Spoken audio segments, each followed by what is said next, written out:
এবছর ছাদ বাগানে খুব সুন্দর ফলন হয়েছে। সত্যি কথা বলতে আম থেকে লেবু থেকে শুরু করে আলহামদুলিল্লাহ।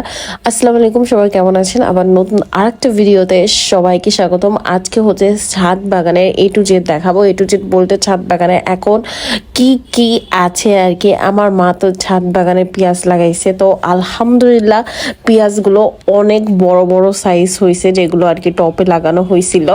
তো আর এইখানে তো হচ্ছে আমের মুকুল থেকে অলরেডি গুটি আসা শুরু করেছে। আর এখানে হচ্ছে আম্মু বাসায় যে কাঁচা মাল থাকে, যে আবর্জনা, ওইগুলো আর কি গাছের গোড়ায় দিয়ে দেয়। আর এবছর কিন্তু অনেক আমরা খেয়েছি। আমরা এই ছোট্ট গাছে মিনিমাম 5 থেকে 6 কেজি আমরা হয়েছিল। আমরা সাইজ মাশাল্লাহ অনেক বড় ছিল।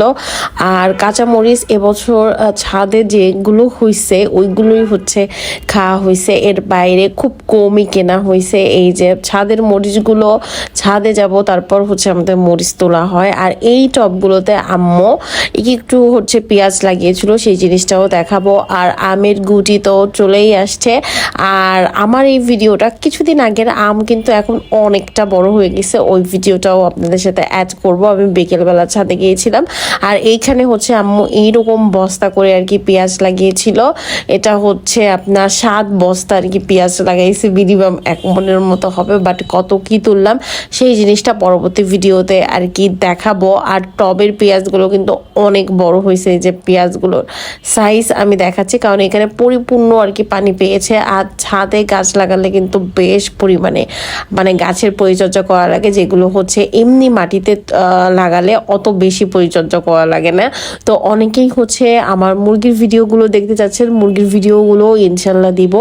আজকে হচ্ছে এইটা হচ্ছে ওই যা ব্যানানা কলা যেটাকে বলে, এই কলা আমগুলো বেশ বড় বড় হয়েছে।